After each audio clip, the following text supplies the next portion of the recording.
Before we begin, I want to take a moment to honor the emotional safety of everyone listening. Radiant Resilience often explores real stories of struggle, healing, and the human experience. Because of that, episodes may include sensitive or triggering topics. Specific topics for each episode are listed in the episode description, so please check there to determine if this conversation feels right for you today. This podcast is meant to offer connection, understanding, and shared humanity, but it is not a substitute for professional advice or support. If you find yourself needing help, please reach out to qualified professionals or trusted resources in your life. Your mental and emotional well-being matters deeply here.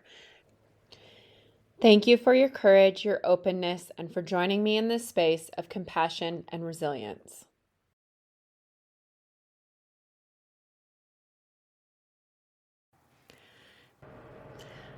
Hello, friends. I just wanted to pop in here and I wanted to do a re-release. This is my first re-release. This episode is very dear to my heart because it is my sweet best friend, Kellen.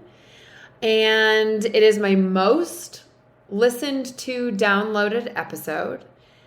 And she just gets really raw and vulnerable about her parents dying when she was very young. So, for those of my new listeners, if you haven't gone back to really early episodes, I thought I would re-release this one because I adore Kellen.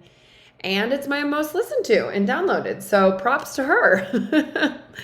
So, I hope you enjoy this episode, and we'll see you on the next one. Before we begin, we want to acknowledge that some stories and discussions in this episode of Radiant Resilience may touch on sensitive and potentially triggering topics. These may include themes of loss of close family members, suicide, mental health struggles, and so on.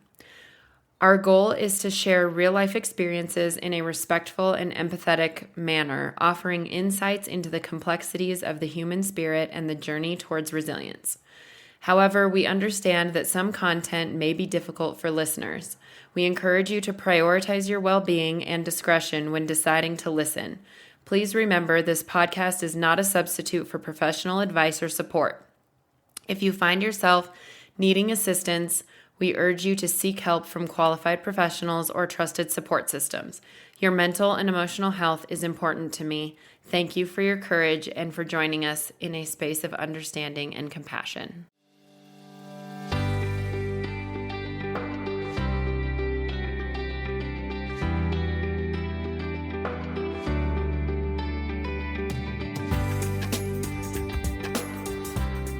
Welcome back, everyone, to Radiant Resilience. I have a very special guest today who's one of my very dear friends. Her name is Kellen, and she is a resilient 35-year-old entrepreneur who runs her own successful business with nearly 15 years of marriage to her husband and a joyful 3-year-old son named Calvin. He's adorable. She navigates the complexities of family life with grace and determination. Raised in a family of 3 siblings, Kellen has faced significant loss, having tragically lost both of her parents. Despite these challenges, she has persevered, drawing strength from her experiences to build a fulfilling life for herself and her loved ones. With a passion for healing, Kellen has dedicated 15 years to the practice of massage therapy, bringing comfort and relief to countless individuals through her skilled hands and compassionate heart.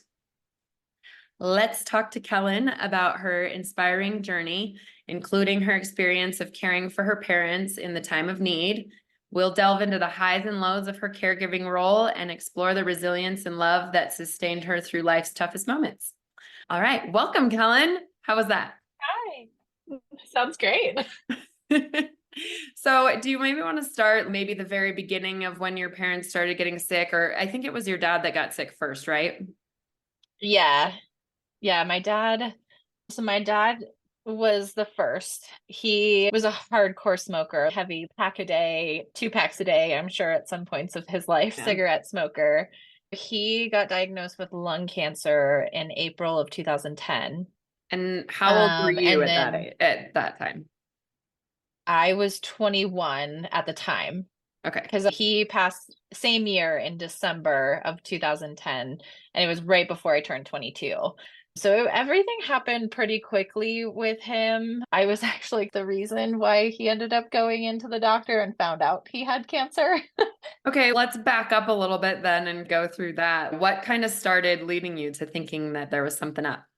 I was living up in Denver at the time. I finally had my own apartment, and Jake and I were dating. We met in May of 2009. So we had been together for about a year. I guess a little bit before a year when we found out that my dad had lung cancer. But anyway, that Christmas I had gotten a cold and went down and stayed at my parents' house, and got everybody sick. Oh no. And And my dad, the cough just never really went away. And he always had that smoker's cough and everything, but it was a little bit worse than normal. And my mom was concerned, and he was like, all right, maybe it's time. I should go get this checked out. And went in, and yeah, it was just one thing led to another from there. I didn't really know until he was already going through getting CAT scans and figuring out what stage it was at when my parents finally told me, What was youngest he? sibling. He was 50. He would have been 53 when he got diagnosed, Okay. because his birthday's in July. So he turned 54 during the summer going through all the treatment and everything. So yeah, my mom called me one day, and Jake and I had the day off together. We were going to go to the zoo. They were doing one of the free day things. And my mom called me and she was like, hey, I'm up by your apartment. Do you want to meet me at this Starbucks that's right here? And I was like, yeah, sure. We'll be right there. And she was sitting at a table. And so Jake and I went in and sat down and had some coffee. And she was like, your dad is across the street at St. Joe's right now getting scans done. He has cancer, and now we're just in the motions of trying to figure out where it's at and what the next steps are. And I was just, okay, cool. So he's 53, you said, right? And you're 21. Everybody is super young in this situation, dealing with these Yeah. emotions. He's too young to have cancer, and you're too young Yes. to be hearing my dad has cancer. Crazy. Yeah. I mean, it was definitely life changing for sure. I didn't know how to process the information for a while. What was um, going through your head in that moment, like when your mom said that? I, I don't really know. I feel like that I remember it so vividly, but at the same time, I don't. It's like one of those Sure. things where when you experience tragic or very emotional days or moments in your life where you're like, I remember exactly where I was at when 9/11 happened. And I remember exactly where I was at when, like tragic things happened to you. And I think I know which Starbucks we were sitting at. I couldn't tell you, oh, what did I order or this, that, Yeah. and the other. But I remember just looking at my mom and she just being so nonchalant about it. But also, I think she was just trying to be so calm and everything's going to be okay. But we just wanted to let you know. And she was just being so strong about it that I remember being like, oh, okay, my dad's got cancer. We're not surprised. He's a smoker. We've always joked about it. That was always our thing whenever we were trying to get dad to quit smoking. We were like, well, if you don't, you're going to get lung cancer. Oh And shit. we're like, oh, I know. And then here we are. It was odd. I think it was just a moment of, okay, we only know so much information. So it was just like, all right, at least I know now what the path might look like. We'll figure it out once we know how. Because at that point, they were just trying to figure out, okay, how far along is it? How many tumors are there? Is it going to be able to be operated on and we can just do surgery and it's fine? Or do we need to go the chemo route? Do we need to do like what the plan was going to be? So there was still a lot to be figured out at that point. It was just in the beginning stages of figuring it all out. I think just in the moment, I trying to figure out steps and what's going on. But when you're dealing with cancer, there's so many moving parts. And especially in the beginning days when you're just, okay, I've got this diagnosis, but what the hell does that mean? How Because long is there's that so many different process avenues. from when you found out he has lung cancer, they've run all those tests, to determining a treatment plan? What's that What time? was the process like? Yeah. What's the time frame like? Is The it time frame? a long period of time before you finally make a plan and start the chemo or start the whatever process is? Or is it pretty quick once you're like, okay, you have lung cancer, here's what we do? It moved pretty quickly. It was April, beginning-ish of April, middle of April, I think, when my mom told me when we met her at that Starbucks and she told me. And then he started chemo, I would say within a month, Okay. because So he pretty quick. had, I know, yeah, pretty quick. I feel like they once they know what everything looks like and they get a plan in motion, they tend to jump on it pretty quickly. It's not exactly something you want to just be like, okay, we're gonna wait and see what happens. Yeah, Usually they're sure. like, okay, you have cancer. We need to take care of this. Let's get you in. Let's do this. Your first treatment's Monday, Oh, kind of wow. things. Yeah, he started with the chemo and had, I think, at least one, maybe two chemo treatments. And we all went camping as a family up in Grand Lake for Memorial Day that year. And my best friend and her boyfriend came up and they were tent camping with me. So I was in a tent. The middle brother is the middle child. So my younger of the two brothers and I were in one tent. And then my oldest brother and his wife were in my parents' fifth wheel with them. And my Micah, my oldest brother, I wake up to him like, Kellen, Kellen, I need you to wake up. And just out of like deep sleep woke me up. And he's dad's flight for life. He's on his way down to Denver. I need you to come and stay in the camper with the dogs. And I was like, what the hell is going on? And my dad had, I don't honestly remember the stage that they classified it as, but the major tumor that he had was in like the lower right lung, and it had a major blood vessel that it was grown around.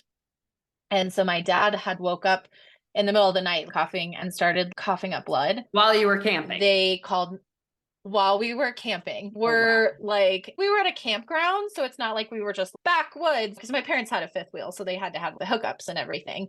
But we're like Grand Lake, far out there away from big city. When they flight for lifetime, they took him down to St. Anthony's in Denver. And he Okay. was like, oh, it was only like a 30-minute airplane or a helicopter ride. But it took us 3 hours to get back down there. So they flight for lifetime down. And my mom and my brother and my sister-in-law headed down to the hospital with them to go be with him. And then my other brother and my best friend and her boyfriend woke up the next morning and I was in the camper. And my brother comes in and he's like, where is everybody? And I'm like, Dad's in the hospital down in Denver. Something happened last night. That was definitely the first scary moment going through everything with him. What were your thoughts then? And I think, were you starting to think, oh, this is pretty serious, this is pretty bad? And then it being only 21 years old or whatever, I don't know. What goes through your head when that happens? Because not very many people go through that at such a young age.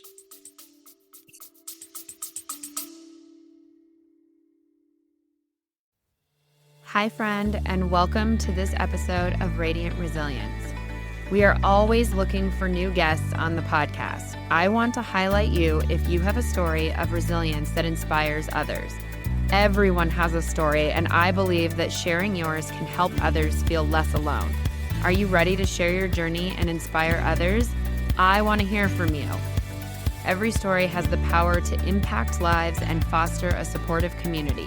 If you have a tale of overcoming adversity, personal growth, or a unique perspective on life's challenges, I would love to have you as a guest on the podcast. To become a guest, please email us directly at radiantresiliencepodcast@gmail.com or click the link in the show notes to become a guest. Join us in spreading hope, strength, and inspiration one story at a time. Be brave and share your story so others feel less alone. I hope to see you soon.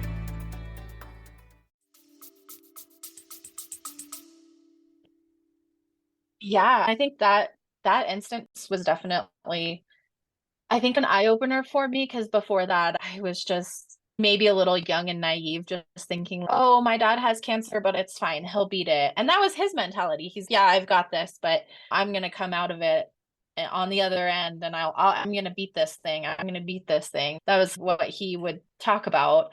And so I think that moment was definitely the first time that kind of scared me. And it was the first time I thought, oh, things might not end well. And of course, I tried to stay optimistic and always think everything's going to be okay. Everything's going to be okay. There's a reason he's doing the treatments. It's going to work. Everything's going to be good and he's going to come out the other side of it. But that was definitely so scary. Like when your dad is literally coughing up blood, it's terrifying. Sure. Terrifying to think about. And he couldn't breathe because he couldn't catch his breath. Oh my God. So that was the scary part too. But after that, things were a little better for a little while. Okay. Just a one little quick early scare, huh? Yeah, a little hiccup for sure. He did pretty well with the chemo. I don't remember exactly like how the frequency of his treatments were. I think it was like either once a week or once every other week that he was doing a chemo, and they did so many rounds. And then at the end of summer, they did a scan. He finished the chemo treatments.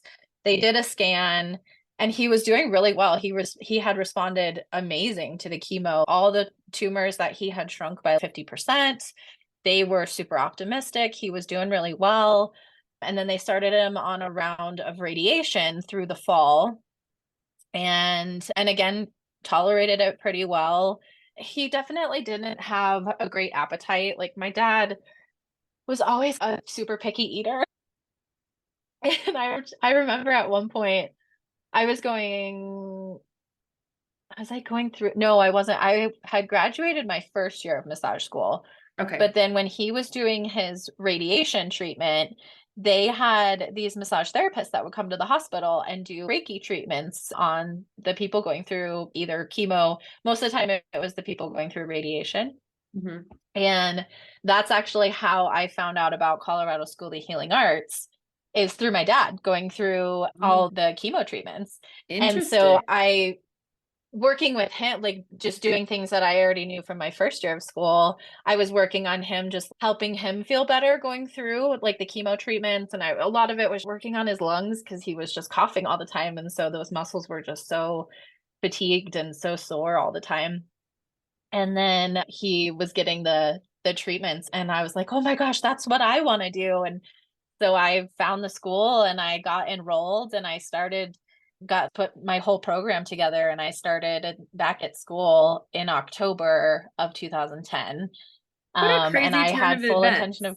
I'm sorry, I don't mean to interrupt you, but No, you're fine. That's so crazy I don't know when this episode's going to air exactly, but the last interview that I just did, we were talking about, would you go back and change the things would you do it over again? Would you change it so that those things didn't happen? Now, obviously you'd rather have your dad here, but of course. Also looking at it from that perspective too, that's crazy. That triggered you to go to that school and you learned all that and took your life maybe a slightly different direction than you thought it would. And yeah, that's wild. Oh yeah, 100%. And it's crazy to think about that. Had my dad not had cancer, that maybe I wouldn't have gone back to massage school, or maybe I would have, but down the road, or maybe it wouldn't have been that school, or you never know. The sliding door effect of which path did you take in life and where did it take you? But yeah, that was definitely the reason why I ended up back at school, was my dad going through cancer. And how did you feel?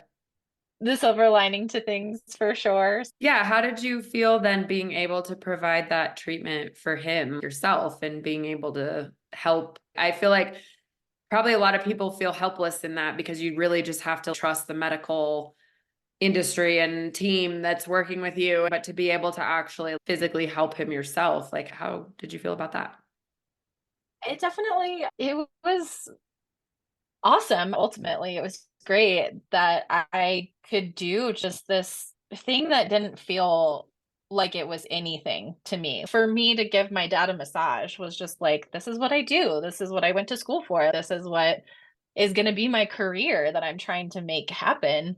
So for me, it was just, I'm just doing it just to do it. But for him, it helped him feel so much better. And it made me feel better that I could help him just get through a day of like after a chemo treatment when you have zero energy and you feel like complete garbage and all you want to do is sleep and probably all you want to do is throw up at some point.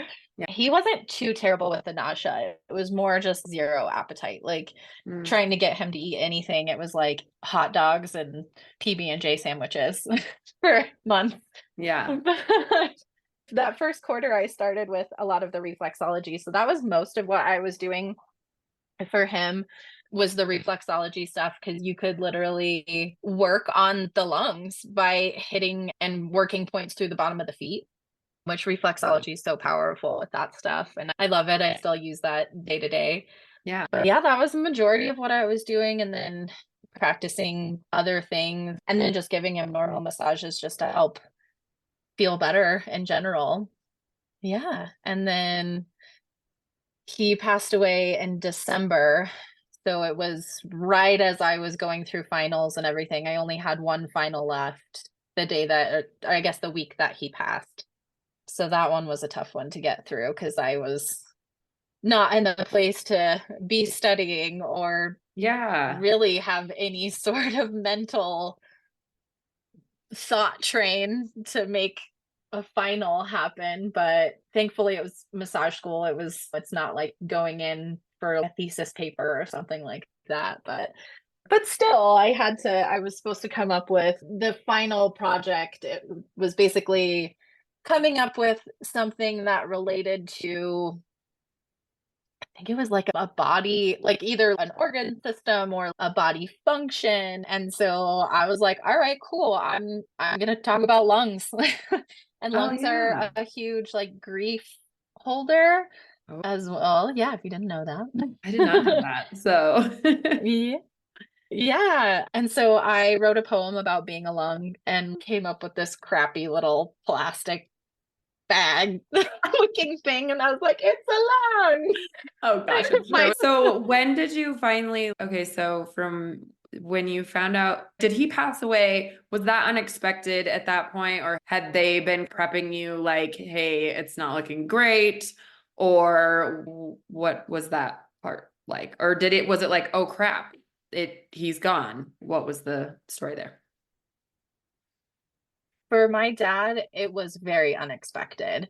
To a certain extent, yes, he has cancer. He's going through chemo and everything. There's always that possibility.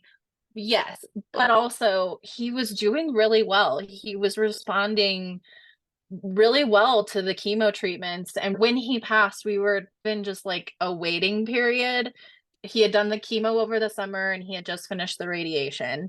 So they wanted to wait and see how the radiation was going to go. And so we were in this waiting period. He was supposed to have a scan on December 28th. I remember that because that's my husband's birthday. And he passed on December 13th. And that same tumor that crossed through the major blood vessel hematomed, or I guess the blood vessel hematomed. So the same thing that happened when we were camping happened again, but to a more basically his lungs filled up with blood while he was sleeping, and when he woke up he couldn't breathe and was coughing up blood again, and there was just so much blood. That is what ended up happening in the end. Thankfully he was at home. That was always his big thing, is he didn't want to die in a hospital. He didn't want to die anywhere else. Like the fact that he died at home was definitely a good thing, and it made us all feel a little bit better about it. But my mom was home and she heard him. He was sleeping on the couch because he needed to sleep a little elevated, because sometimes when you're super super sick and you're really congested and laying flat, all you want to do is cough like nonstop. So being a little elevated can help you. Yeah, for sure. So that's where he was at. It was just easier for him to sleep on the couch because he could prop himself up on some pillows. And he was still working. He was 54, still working, wasn't retired yet. Yeah. And my dad always worked from home. He was an IT guy, so he worked for IBM at the time. Mm-hmm. And my mom woke up and heard him like up and about and like coughing and everything. So she was like, oh, okay, he's up. He'll get going for his meeting. And then she fell back asleep. And however much longer it was, woke up and she didn't hear him on a phone call. She didn't hear him in the office. And she was like, this is odd. He should be awake. So she got out of bed and went out to the kitchen, and he was basically lying down behind the counter. We have in that house, there was a big island in the middle of the kitchen, and then the sink was up against the wall. And he had fallen backwards from being over the sink. Oh. And I wasn't there. I didn't live at home at that point, but from what my mom told me, there was a lot of blood in the sink. And then basically he had just passed out and fallen backwards from there. Mom was the one that found him. And Jeez, that had to be so hard. then I can't really even imagine.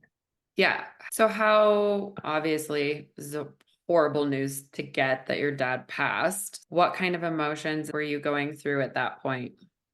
There will always be losing my dad, obviously going through that, so young. And it was so unexpected that my mom called me, and I just remember her voice being like, hi. And I was like, hey, Mom. I'm like, she called me in the morning. And the weird thing was, Micah had called me 20 minutes before that. And he was like, hey, do you know which apartment number is Nathan's? Because at that point, none of us were living at home. And then after my dad died, there was points where Nathan was in and out living with my mom.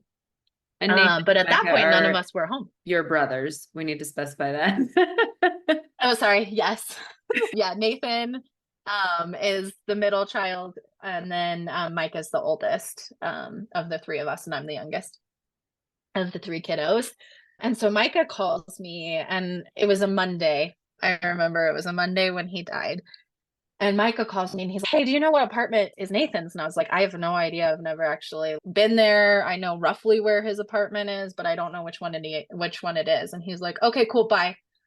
And I hung up the phone, and I was like, okay, whatever. That was weird. And I fell back asleep. I was just laying there. And then my mom calls, and I was like, hey, and she's, oh, did I wake you up? And I was like, no, I'm just been lying here. I was off that day.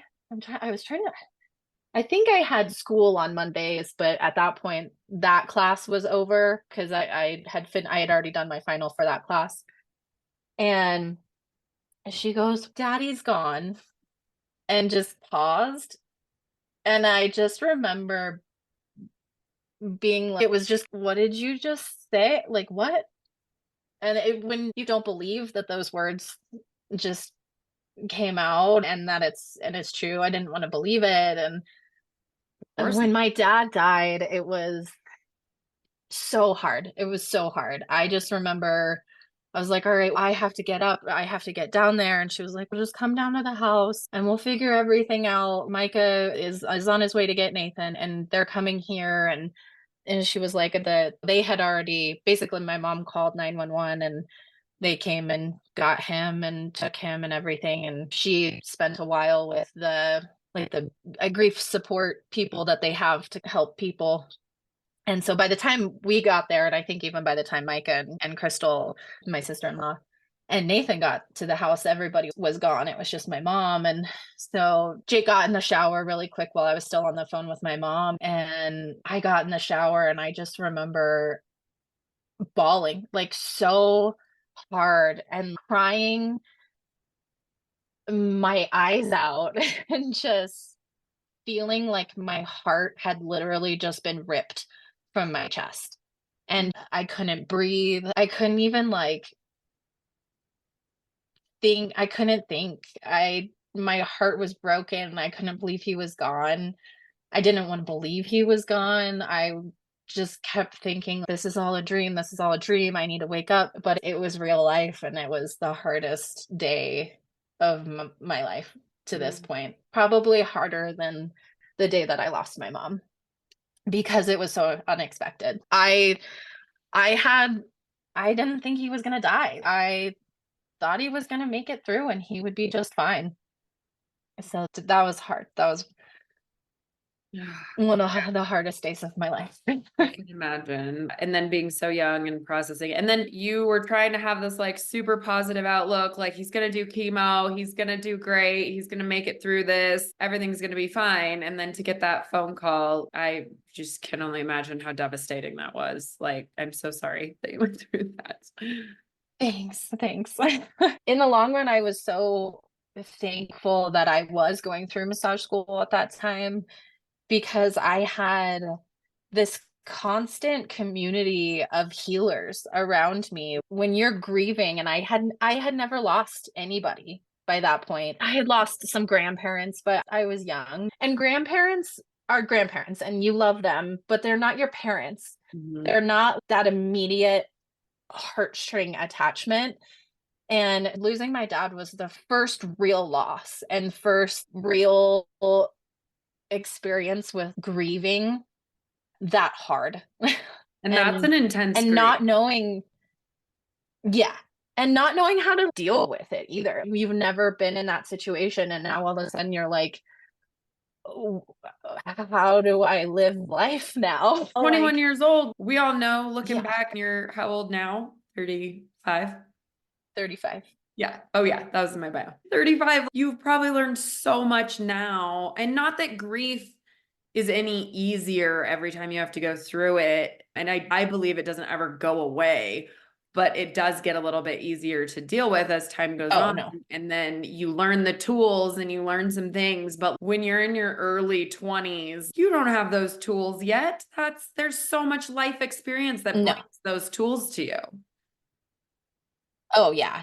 And the hardest part about losing my dad is that you have your parents are there to help you figure out life, especially when you're 21. And yeah, you might think that you know all the answers, but you have no fucking clue. Right. And you have no idea. We and all think your we parents do, are but there to help you navigate life. yeah. Oh, yeah. Exactly. And my dad was the person that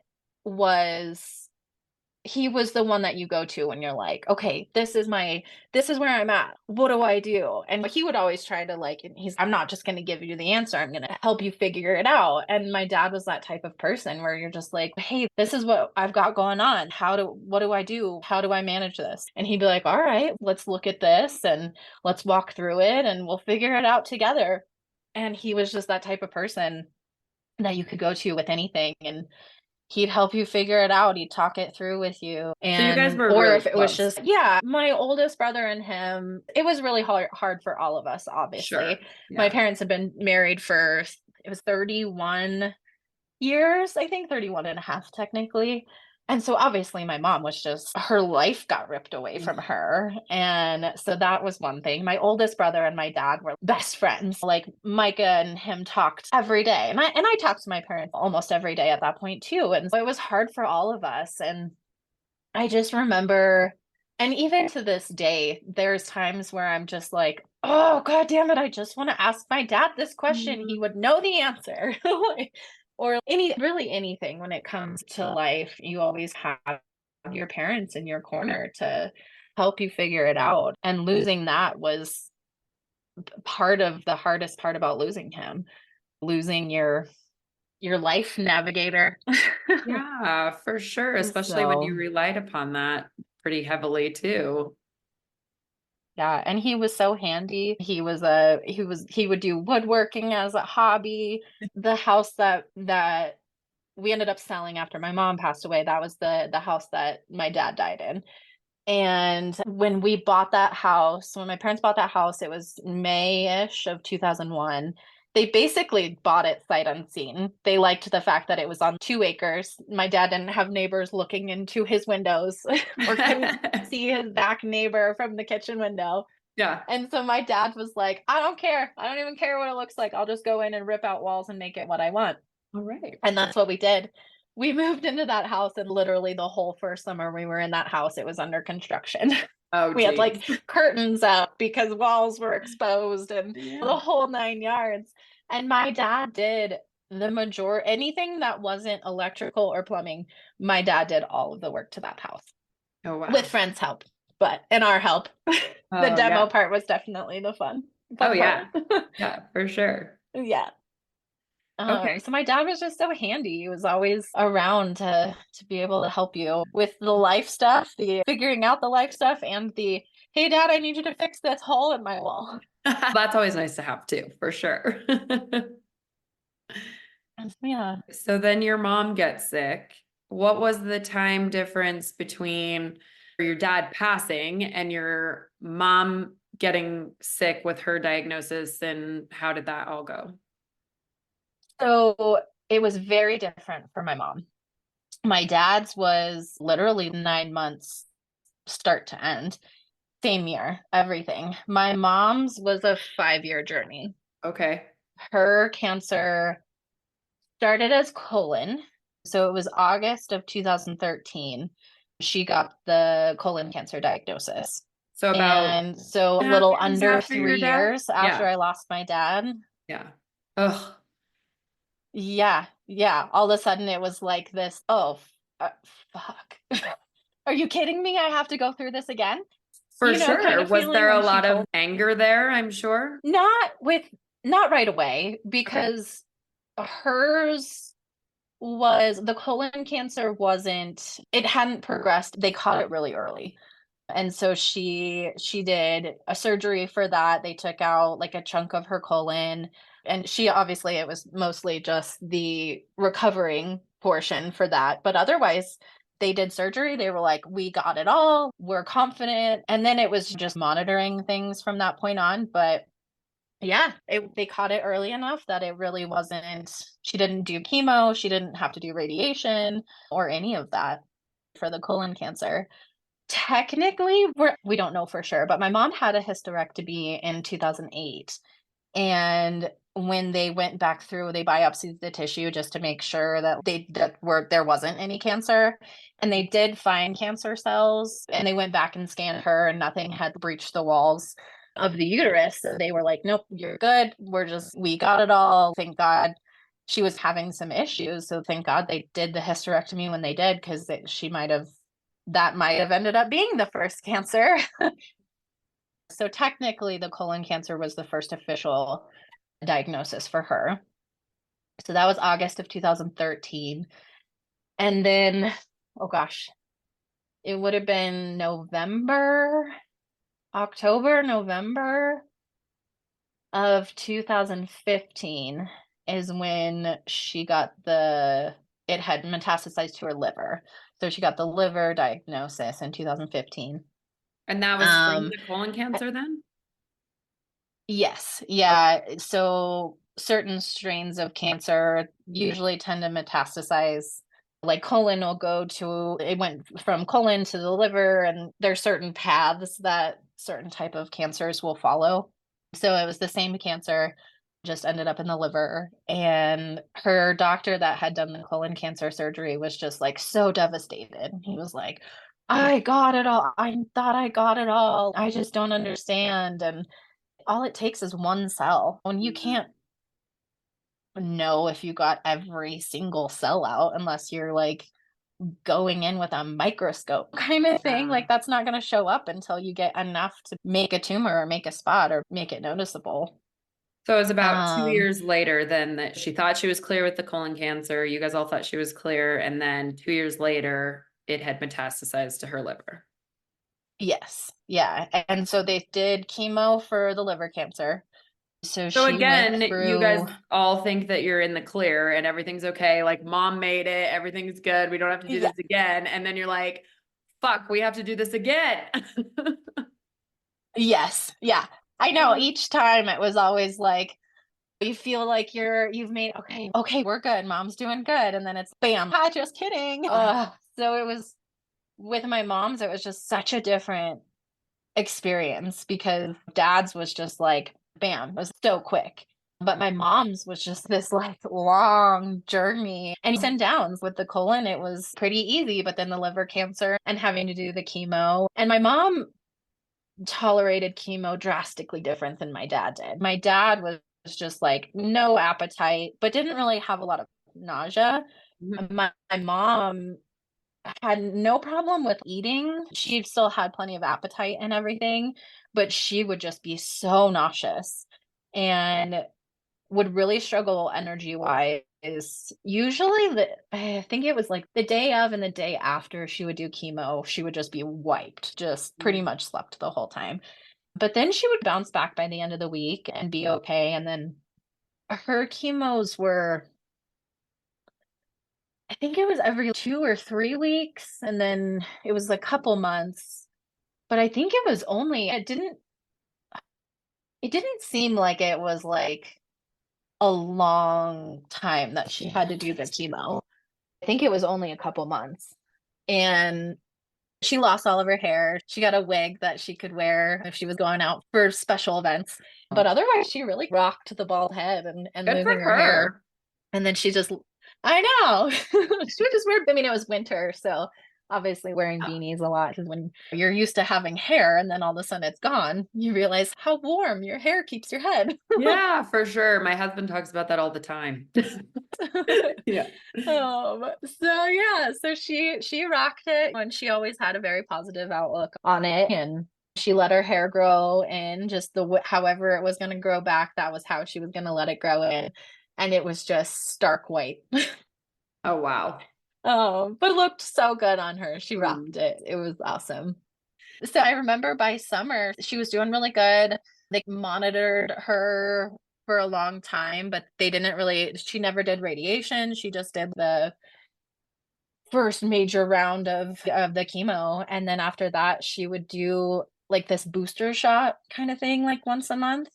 But yeah, I mean, by summer, it was just back to regular life again. And we're just monitoring this and we'll see where it goes. So what was your role in that time frame as she's going through? Because obviously your dad's gone. Your mom was probably the caretaker for your dad through all of that stuff, but now your mom doesn't necessarily have somebody. So were you jumping in, you and your brothers jumping in a lot on that, or what was that look? Yeah, especially going through the chemo treatments, especially going through with the chemo treatments, usually one of us was picking her up or taking her. And then she got to a point where she was like, I can just drive myself. It's not really until the next day that I feel totally wiped. So the first couple, I remember I always took her because they were always on Mondays, so I was off.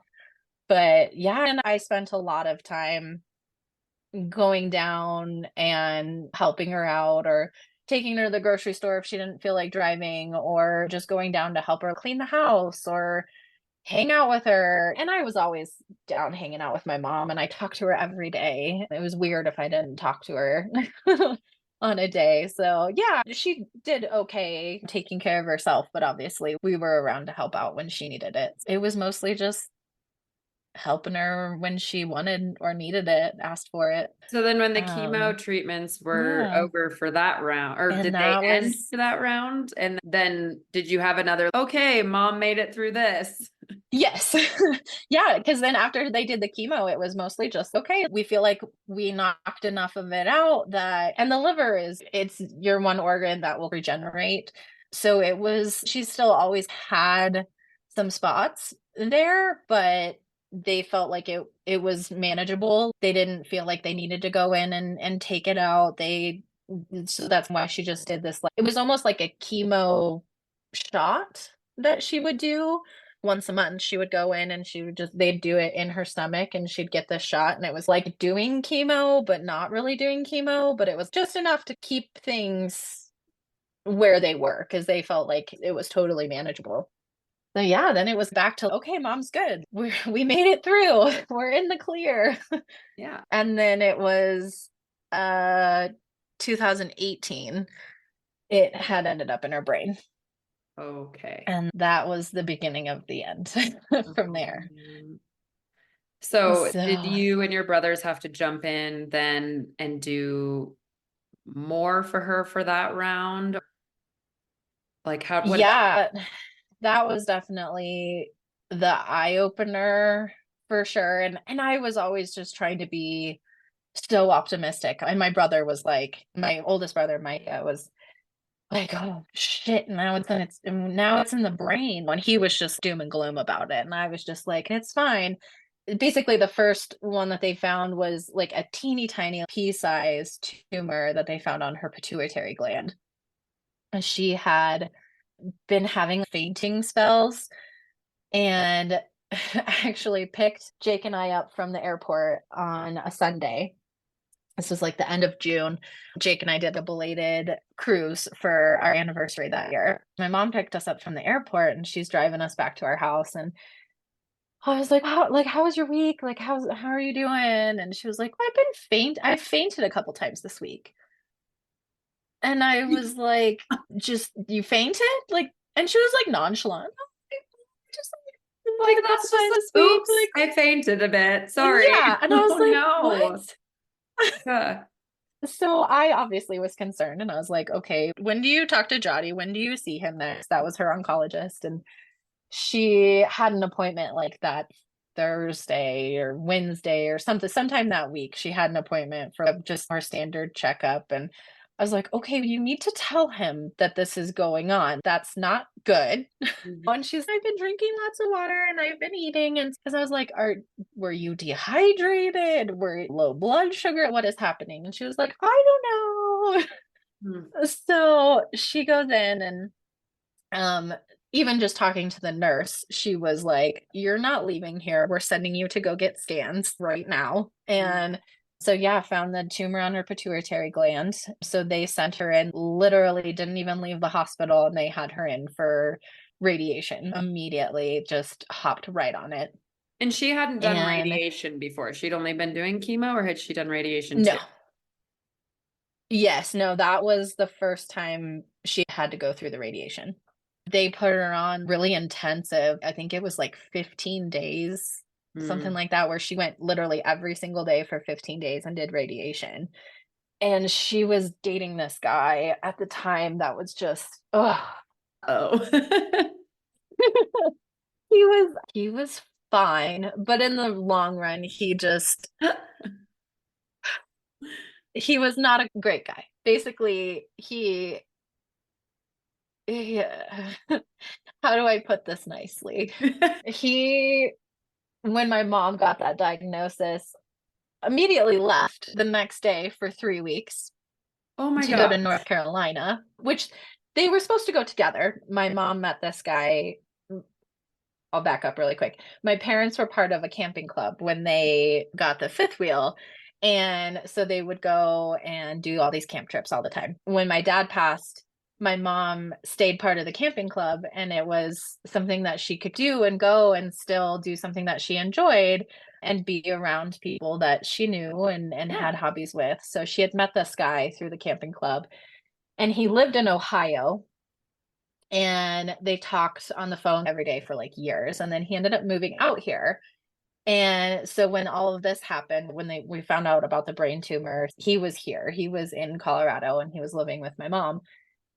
And they were supposed to go for the annual camp out. It's a nationwide camp out that was in North Carolina. So they were supposed to be going together. But then when my mom got this diagnosis and they were like, you're starting chemo tomorrow, today, whatever it was. Obviously, my mom didn't go, but he decided to still go. So he left for 3 weeks. So my mom's neighbor was taking her every single day to go for the radiation because my mom couldn't drive. That was just, when you're getting radiation done on your brain, it's a little bit more intense. Yeah, for sure. Yeah. So she didn't feel comfortable driving. It took everything out of her. And so her neighbor was driving her almost every day on my days off or Micah's days off, or if we were around, we would take her. But for the most part, her neighbor was taking her every day. And so she did that. And then the boyfriend came back and was there for about another month or so, a little over that. And then decided to move back to Ohio. Oh my gosh. And just left my mom while she's in the midst of, yeah. Oh my gosh. Yeah. While she's going through having an active brain tumor, just goes, oh, I'm going to move back to Ohio, but I'm still going to be with you. We're still going to be in a relationship, but I'm going to go back to Ohio. Oh my gosh. I was like, okay. So then at that point, I did you think that guys was, have to step in more? yeah. Not right away. Like she did okay through August, but we could definitely tell that something wasn't right and that there was definitely things that I don't think either she wasn't telling us or B, she was ignoring, because then she started falling in September. Ooh. And at first we thought it was just lingering effects of A, the brain tumor, and B, the radiation and all of that. But she was like, she said that she just felt so weak, like her legs were so weak that she just didn't feel like she had control over them. Mm. Um, and so she kept falling, and she took a really bad fall at one point. And in that moment, the middle brother, Nathan, was living with my mom.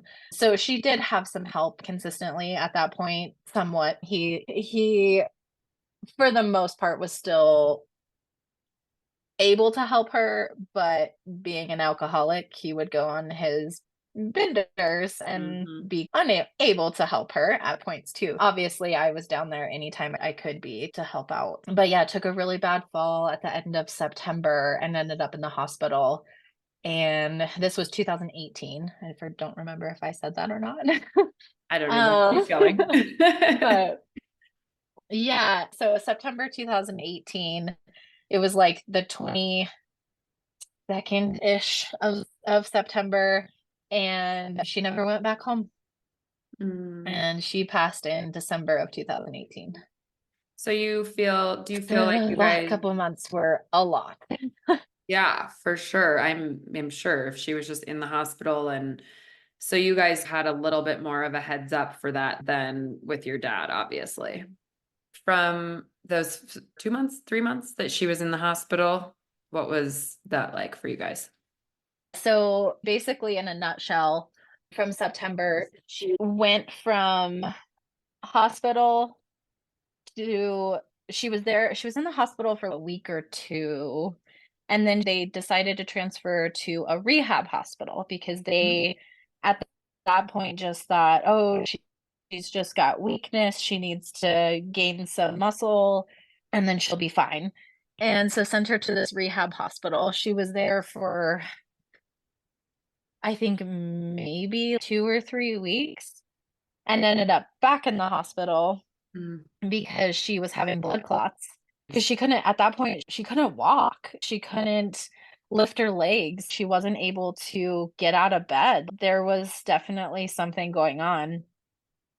And I remember at one point telling Micah, my oldest brother, I was like, there's something else happening. There's something else going on. This isn't just this one tiny little tumor on the pituitary that is causing all of this. There's got to be either more tumors or something else going on. And he just kept being like, no, it's just this one. And it's a brain tumor. It's a brain tumor. And I'm like, I get that, Micah, but it's not in the part of the brain that like controls motor function. Mm. When she ended up back in the hospital again, they did another CAT scan and they found just her whole spine was riddled with tumors. So that's basically why she couldn't walk, because Mm. at that point the tumors were just taking over and shutting down her nervous system at that point. Um at that point, Micah and I, and mostly Micah, my oldest brother, was power of attorney and executor for all the things. So he had to be the one to make the decisions, but him and I did it all together. He never really officially would decide on one thing without him and I being on the same page about it. And how old were you So at that even though he was the one that had to be like signing the paperwork and doing all the things, it was him and I making the decisions together along the way for everything. So I was 29, Hmm. right? Yeah, I was 29 in 2018. 29 and making all these hard decisions for your mom, about your mom, and then knowing that this was probably the end. What was going through your head emotionally for that? Yeah, when she got that scan and they were basically like, hey, we'll do some radiation and we'll do some chemo, but it's basically palliative at this point. Palliative care just basically means like you're making them feel comfortable as you can make it. But at that point, that was definitely yeah, this is it. It could be tomorrow, it could be 6 months from now, but this is the beginning of the end. When they said they're making her comfortable for the end, is that roughly when your grieving process started, maybe? To a certain extent, I think it did, but it was also hard because we were trying to figure out there were so many moving parts trying to make sure that all the logistics were in place, with all the financial pieces of it and all of her life insurance things. And she had a long-term care policy. So we were trying to figure out how to access that to help us pay for everything. And basically ended up putting her into nursing home care because she needed 24-hour care. She needed to be on a catheter. She needed a nurse to help with everything. Like, she couldn't go to the bathroom by herself. At that point, she could still feed herself, but literally just watching her deteriorate for months was really hard. It definitely, you start to grieve. It's hard to really grieve somebody who's still there, but you're watching them literally day by day not be able to do this and not be able to do that. And then she lost her voice. She couldn't even talk for the last 2.5-ish weeks. She ended up back in the hospital from the nursing home on Thanksgiving.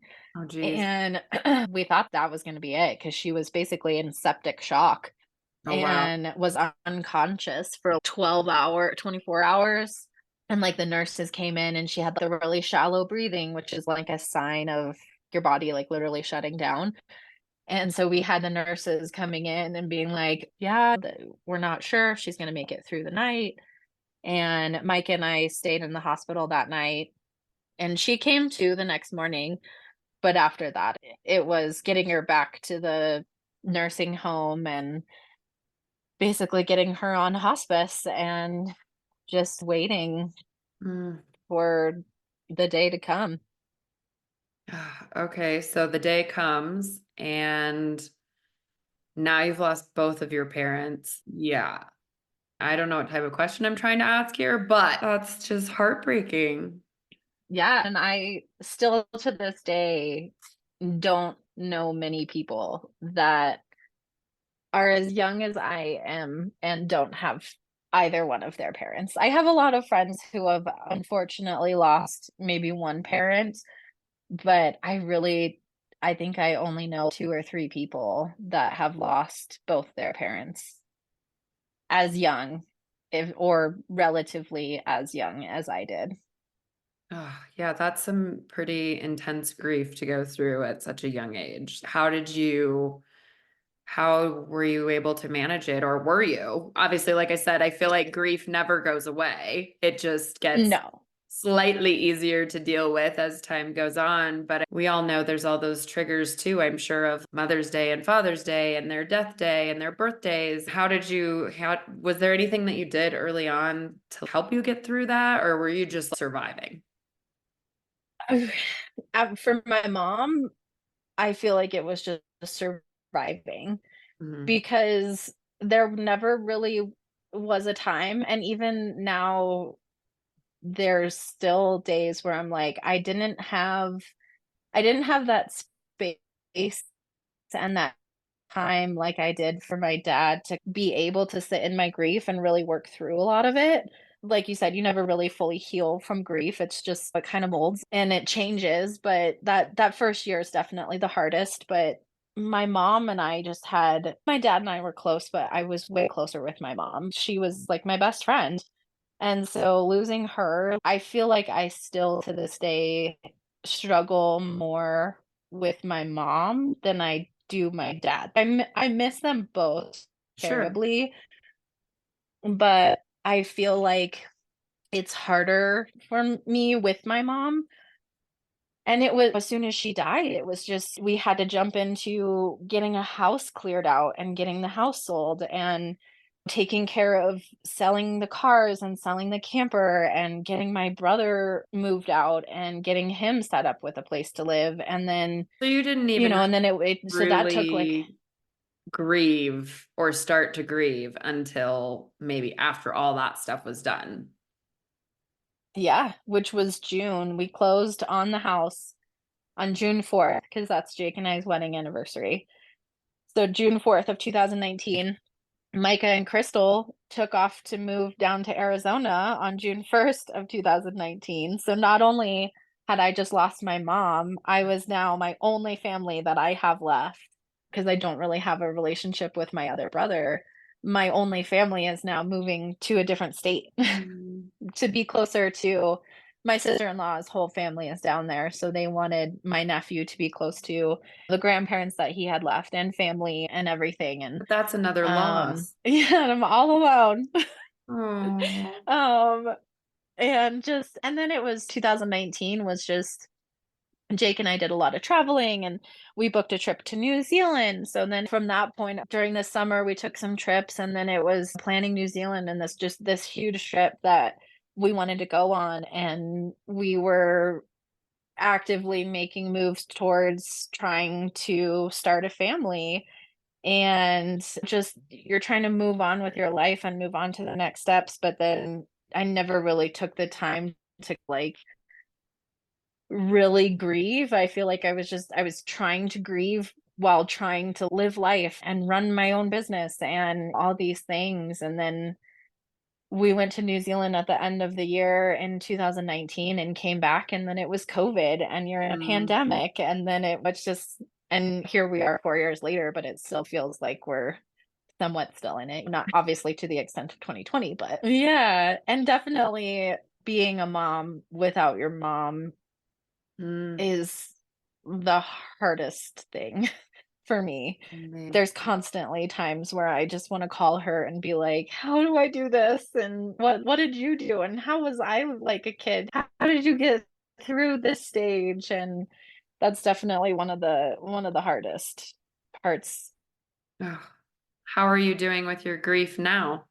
I manage pretty well. I'm very excited to go on this retreat in June that my friend is hosting, because she does a lot of it, basically like she does them to help people heal from burnout.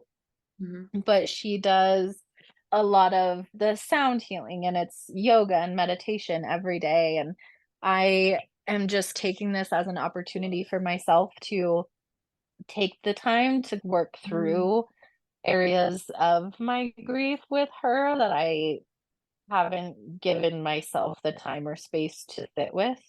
Yeah. So I'm excited and also slightly terrified to It's sit hard to with those face feelings those for 6 days. feelings, right? It's hard. Life's hard and this shit's hard. Of course, we don't want to actually face it. I guess at some point we have to move on. And I think it's interesting that you're what, 5 years out from your mom passing? Was it 2019? Is that what you said? Or 2018?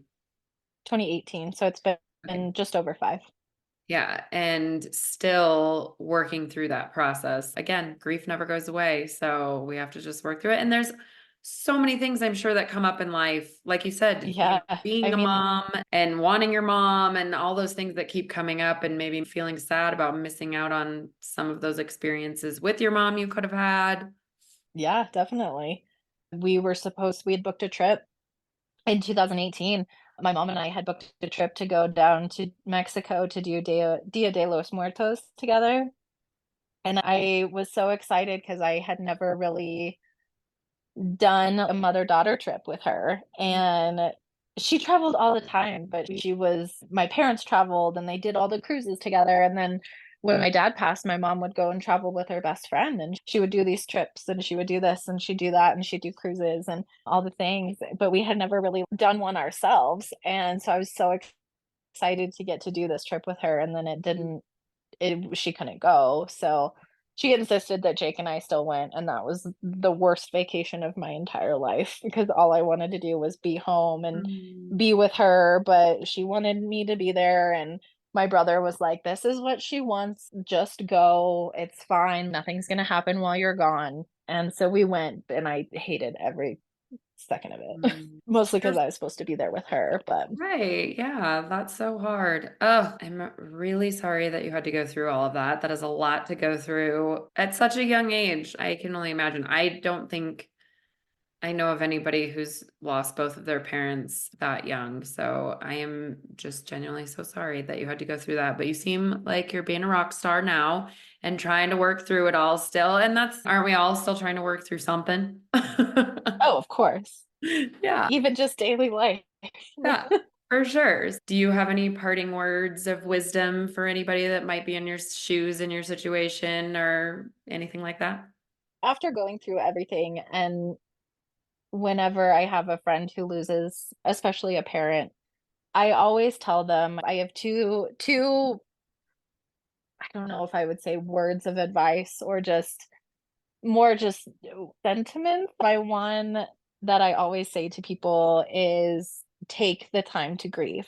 Mm, Take your time to sit in the feelings and feel what you need to feel and do what you need to do to make your heart and your soul feel better about having lost that piece of you. mhm. And then my other one that I always have to remind myself about is a quote that I saw one time and it just fully stuck with me, that grief is our last act of love that we can give to somebody that we've lost. Ooh, And where there is heavy grief, there was intense love. ooh, And I always have to remind myself about that because when you when you love somebody with your whole heart, and especially when they're your parents, you love them unconditionally. They are the reason you exist. And when you just feel like you're so lost without them, I just have to be like, I'm feeling this broken because I loved them so much. mm. Um, That's so deep and profound. I love that. It's anybody who's gone through grief, I think, would agree with that wholeheartedly. Like, oh, that was good. That was some good parting words. I love that. Thank you for sharing that. you're But welcome. thank you so much for coming on here and talking about this. I have a feeling we're going to have you on again later down the road to talk some more because I feel like we could just talk all day long about life. But thank you for opening up and sharing your story and being vulnerable and talking about the hard shit because that is not an easy thing to do. And I really appreciate you coming on and doing that. Yeah. And I love you. And I'm sure we'll be talking again soon. I love you. Thanks for having me. Thank you so much for tuning into today's episode. If you enjoyed our conversation and found value in the stories shared, please consider following us on your preferred podcast platform. Your ratings and reviews make a huge difference. They help us reach more listeners and continue bringing you engaging, insightful content. We appreciate your support and would love to hear your thoughts and feedback. Until next time, keep listening, growing, and sharing. Thank you so much for tuning into today's episode. If you enjoyed our conversation and found value in the stories shared, please consider following us on your preferred podcast platform.